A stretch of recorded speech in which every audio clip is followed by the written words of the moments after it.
I had just stepped out of the shower and dropped my towel in a careless abandon when the door suddenly swung open. The rush of air that followed sent a shiver across my bare skin, but it wasn't the breeze that made me freeze. It was him. Leo.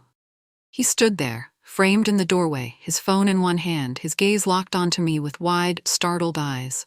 For a moment, he didn't move, didn't breathe, didn't even register the sheer inappropriateness of the situation. Neither did I. It was only a second, maybe two, but it stretched thick and heavy between us. I should have reached for my robe, turned away, anything, but instead I found myself caught in the silence, in the way his expression shifted from shock to something else, something that made my pulse skip. Leo, his name barely escaped my lips, but I didn't, he mumbled. His voice was hoarse, uncertain. He should have left immediately. Should have turned on his heel and slammed the door shut. But he didn't. His fingers curled around the doorknob, yet his eyes stayed on me, locked, unreadable. A heartbeat passed, then another. Close the door, Leo. I meant for it to sound firm, decisive. He hesitated, just long enough to make my breath catch, before he pulled the door shut. The soft click echoed in the room, sealing me in with the pounding of my own heart. I stood there, unmoving, staring at my reflection in the vanity mirror. My chest rose and fell in uneven breaths. I told myself it was just embarrassment, just the awkwardness of the situation. But that wouldn't explain the warmth still lingering under my skin, and especially in my most sensitive places. And it wouldn't explain why, for the first time in years, I felt truly seen. Uncertain of the feelings going on inside me, I decided not to confront him or talk about it that day. In the days that followed, I tried to avoid Leo, staying in my room longer than usual, taking my coffee on the patio instead of the kitchen, anything to give us both space to forget. But forgetting proved impossible when his presence loomed so close. Leo was everywhere. When he passed by in the hall, his arm brushed mine, lingering just long enough to send a shiver through me. At dinner, when I dared to look up, I found him already watching, his expression unreadable, his jaw tight. I told myself it was in my head. Until the night I found him standing outside my door. Could have been 3 days after the incident, and my husband, Leo's father, was not home. I had been about to turn in when I heard it. A quiet hesitation, the softest shuffle of feet. I opened the door and there he was, leaning against the frame, hands buried in his pockets. "Leo," I whispered, my heart lurching into my throat. He didn't speak at first, just studied me with an intensity that made my skin prickle. His usual confidence was absent, replaced by something raw, something uncertain. "I wasn't sure if I should knock," he admitted. His voice was low, an intimate whisper. I should have told him to leave. I should have reminded him how inappropriate this was. Instead, I stepped closer. "Before we continue, if you made it this far, kindly consider subscribing. It really helps my channel. Thank you." It started with a touch, a simple brush of fingers as I reached for his arm, meant to be comforting, meant to guide him away before we did something we couldn't take back. But the moment my skin met his, something shifted. His breath hitched. His fingers curled, catching mine before I could pull away. I should have fought it, but when I felt the heat of his palm against mine, my resolve cracked. He was 22 years old, too young for me. But in that moment, the lines between right and wrong blurred into nothing but want. "Victoria." His voice was barely a whisper, yet it set fire to something inside me. I stepped back into my room, and he followed. We didn't speak as the door shut behind him. The only sound was the rasp of my breath, the distant hum of the cicadas outside. I expected hesitation. Instead, his hands found my waist with a certainty that stole my breath. He pressed closer, and my body betrayed me, arching into him, craving the warmth of his touch. It was madness. It was reckless. But when his lips brushed my jaw, a soft, reverent caress, I knew there was no turning back. "Tell me to stop," he murmured against my skin.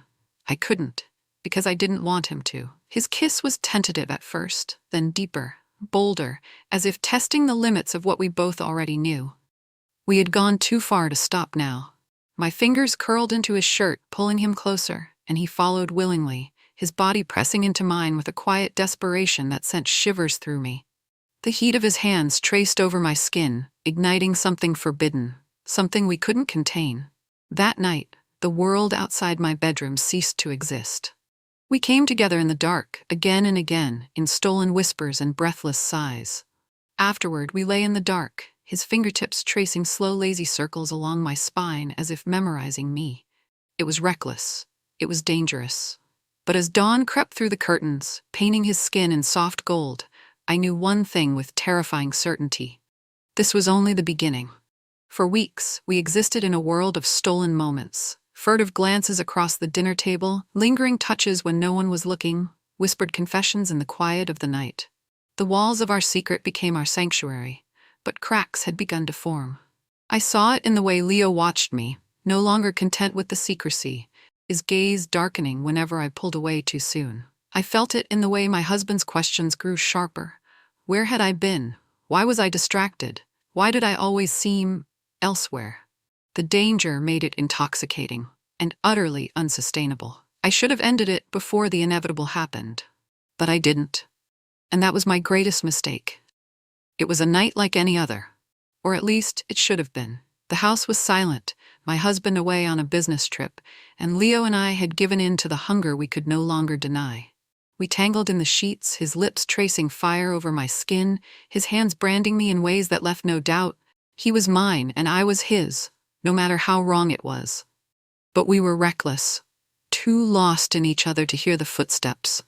The door creaked open, and a sharp inhale shattered the fragile world we had built, a heartbeat of silence. Then, what the fuck? The voice was ice, laced with fury. I turned just in time to see my husband standing in the doorway, his face twisted in disbelief, in rage, in something far more dangerous than either. Leo froze beside me, breathless, his body still pressed against mine. The moment stretched unbearably suffocating, before reality snapped back into place like a whip. I scrambled for the sheets, clutching them to my chest as I saw the betrayal bleeding into my husband's eyes. A betrayal that no apology could ever mend.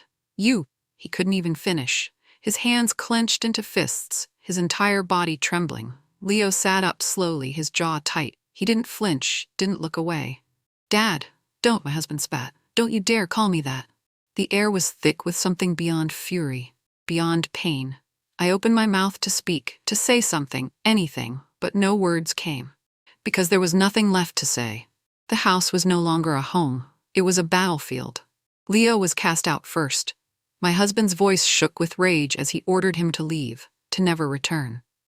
"You disgust me," he had hissed at his son, his voice raw with a pain that cut deeper than anger. Leo didn't beg. He didn't fight. He only looked at me, his eyes filled with something unreadable before he turned and walked out. And then it was just us. The man I had once promised forever to. The man whose trust I had shattered beyond repair. Was I not enough? His voice cracked, and that, more than anything, broke me. It wasn't about enough. It was never about that. It was about Leo. But how could I explain that? How could I make him understand something even I couldn't fully comprehend? "You have until tomorrow," he finally said, his voice hollow, devoid of emotion. "Then I want you gone." I didn't argue, because I had already lost everything. And maybe, just maybe, I deserved it. The next day, I packed my bags in silence, the weight of the betrayal, of the past pressing against my chest like an old familiar ache. Every item I folded, every drawer I emptied, felt like peeling away the layers of a life I had once cherished. I traced my fingers over the framed wedding photo on the dresser. We had been so young, so certain. I could still hear the echoes of our laughter in this house, feel the warmth of his hand in mine as we danced barefoot in the kitchen, drunk on wine and love. But love had not been enough. Not to stop what had happened, not to save us. With a deep breath, I placed the photo face down and zipped my suitcase shut. It was time to go. The town cafe was nearly empty, save for a few late-afternoon stragglers nursing cups of coffee. The bell above the door chimed as I stepped inside. Leo sat by the window, staring into the fading light outside. He looked different, older somehow, though only a night had passed. When he turned to me, the hint of a weary smile played on his lips. I slid into the seat across from him, exhaling as I set my bag down. For a moment we just sat there, the world outside moving on as if nothing had changed, as if our lives hadn't just unraveled. "Did you think I wouldn't come?" I finally asked. His eyes held something unreadable, something deeper than relief. "I wasn't sure." Silence stretched between us, heavy with the reality of what we had done. We had burned everything down. Now we had to live with the ashes. Leo reached across the table, his fingers brushing mine, grounding me. Where do we go from here? I let out a breathless laugh, shaking my head. I don't know.